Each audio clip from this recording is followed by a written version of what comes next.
જાણકારી સુરતથી કે જ્યાં એક સગીર યુવકને સાધુ બનાવવાના આરોપથી હંગામો મચી ગયો છે। સિલ્વર ચોકમાં આવેલા સ્વામિનારાયણ મંદિરમાં પરિવારે હંગામો કર્યો। વડતાલ સ્વામિનારાયણ સંપ્રદાય દ્વારા સગીરને સાધુ બનાવ્યાનો આરોપ લાગ્યો છે।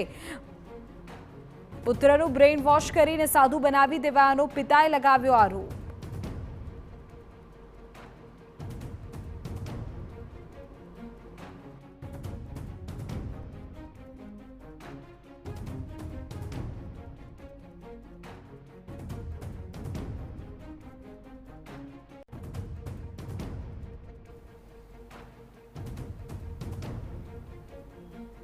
આપણે અત્યાર સુધી જોતા આવ્યા છે ક્યારેક પરિવારની કોઈ દીકરી છે ત્યારે ગુમ થતી હોય છે અથવા તો ચાલી જતી હોય છે ત્યારે માતા પિતા છે તેને શોધવા માટે પરિવાર શોધવા માટે તેને પ્રયત્ન કરતા હોય છે। પણ સુરતની અંદર એક એવી ઘટના સામે આવી છે કે જે દીકરો છે તેમનાથી પરિવારથી જે દૂર થયો છે અને તેના કારણે પરિવારની સામે આ જે દીકરો હોવા છતાં પણ તેમને મેળવી શકતા નથી। તો તેમના જે પરિવારના લોકો છે તેમની સાથે સીધી વાત કરીશું કઈ રીતે ગુમ થયો હતો અને કઈ રીતે તેમના જે અલગ અલગ મંદિરોની અંદર જે આ તેમનો દીકરો ફરી રહ્યો છે તેમનો શું આરોપ છે તેમની સાથે સીધી વાત કરીશું। શું આખી ઘટના બની આપણા દીકરા જોડે અને તમે શું ઈચ્છી રહ્યા છો? અમે અમારા દીકરાને પાછો લેવા ઈચ્છીએ છીએ અને એને અત્યારથી 1 વર્ષથી આ લોકો એની વાહ પડી ગયા હતા અને એને ભણવા દીધો નથી। 12 સાયન્સમાંથી પરીક્ષા આપીને પાસ થયો એવો તરત એ લોકોએ બોલાવી લીધો। અવારનવાર એનો સંપર્ક રાખતા હતા અને અમારે એકનો એક દીકરો છે એ દીકરાની મવી નથી અને અમને અત્યારે બેહાલ કરી દીધા હતા। શું દીકરાનું નામ છે, મૂળ ક્યાંનો છે, કઈ રીતે કોના સંપર્કમાં આવ્યો ને અત્યારે દીકરો ક્યાં છે? અત્યારે સ્વામિનારાયણ મંદિર સિલ્વર ચોક છે અને એ દીકરાનું નામ ધ્રુવ છે। 17 વર્ષને 10 મહિનાનો દીકરો છે અને બાલાપુર ગામનો છે, અમરેલી જિલ્લાનો। અને એને ગૌઢીમાં અત્યારે ખાટલા વાવ છે। એને પણ જો કાંઈ પણ થાય તો સિલ્વર ચોક સ્વામિનારાયણ મંદિર જવાબદાર છે। અત્યારે અમારા કુટુંબમાં બે હાલ થઈ ગઈ છે। જો એને કાંઈ પણ થાય તો સ્વામિનારાયણ મંદિર સિલ્વર ચોક જવાબદાર છે। એને માટે અમે કેસ કરીશું, જે કરવું પડશે। અને આમાં હાલતા થયા એટલે એ અમારા ભાઈ પાસે એને ભોળા પાસે હાર પહેરાવીને ફોટા પાડી લીધા છે। એ અમારું એને સિટિંગ કર્યું છે। અમે એનો કેસ પણ કરવાના છે। તમે કંઈક તમારો છોકરો ગુમ થયાની ફરિયાદ પણ દાખલ કરી। ફરિયાદ દાખલ થયા પછી કઈ રીતે તમને ખ્યાલ આવ્યો કે આ મંદિરની અંદર તમારો દીકરો છે? અમે ગુમ થયો એટલે અમે બધી જોયું, અમને ક્યાંય મળવા દીધું નહીં। મંદિરમાં તપાસ કરી તો કાંઈ નથી। શરૂઆતમાં એ મંદિરે ગયા તો એણે એમને ના પાડી કાંઈ નથી। એણે સુરતથી મોકલી દીધો ગઢડાથી મોકલી દીધો ફોપાળા, અને ફોપાળા અમને ખબર પડી તો એને બાબરા મોકલી દીધો। પછી અમે કેસ કર્યો અપહરણનો। એટલે એ લોકો તરત ત્યાં લાવ્યા અને વકીલને બહાર લઈ અને બારોબાર એને લઈ ગયા, અમને મળવા દીધો નથી। તો વકીલ મારફતે એ લોકો દીકરાને પોલીસ સ્ટેશનમાં હાજર કર્યો? વકીલ મારફત એ લોકોને પોલીસ સ્ટેશન સાથે હાજર કર્યો અને અમને મળવાનું દીધા। આવી એને બે ઈમાની અમારી સાથે કરી છે। કોણ હાજર કર્યો? કોણ હતું હાજર? એ સ્વામિનારાયણ સિલ્વર ચોક મંદિર છે એના સાધુ। દીકરાના પિતા છે તેમની સાથે વાત કરીશું।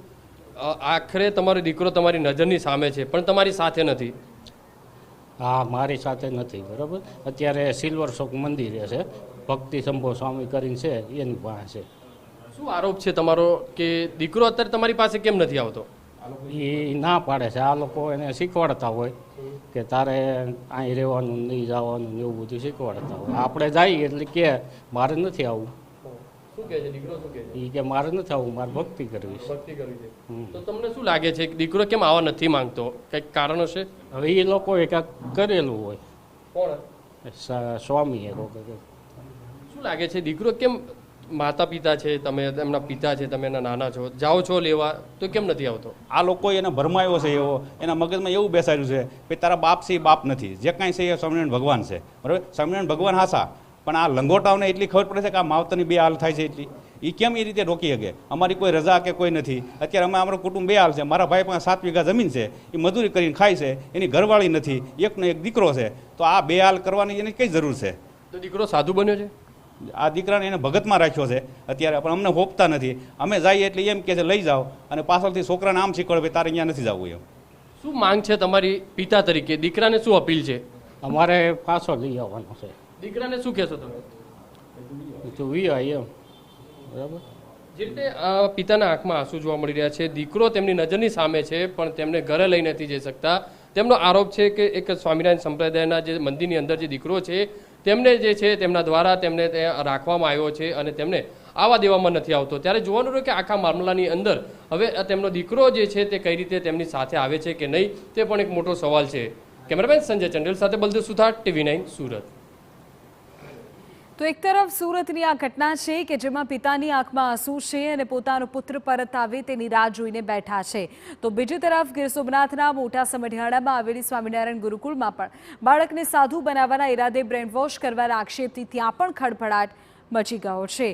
આ બંને ઘટનાઓ કે જેને લઈને અત્યારે એક તરફ માતા પિતા ચિંતિત છે। સુરતની ઘટનામાં એક સગીર કે જેમની સાથે આ પ્રકારનું વર્તન થયું હોવાનું પરિવારના લોકો કહી રહ્યા છે, તો બીજી તરફ બાળકના બ્રેઇન વોશનો આક્ષેપ પણ અત્યારે લાગી રહ્યો છે। બાળકના પિતાએ ગુરુકુળના સ્વામી ઉપર આક્ષેપો કર્યા છે, પરિવાર વિરુદ્ધ ઉશ્કેરવામાં આવતો હોય બાળકને એ પ્રકારના આક્ષેપો થયા છે। આખી જે ઘટના સામે આવી છે તેમાં હવે જોવું એ રહ્યું કે શું નિરાકરણ આવે છે, કારણ કે અહીં વાત બાળકની છે, સગીરની છે, તેના માતા પિતાની લાગણીની પણ છે।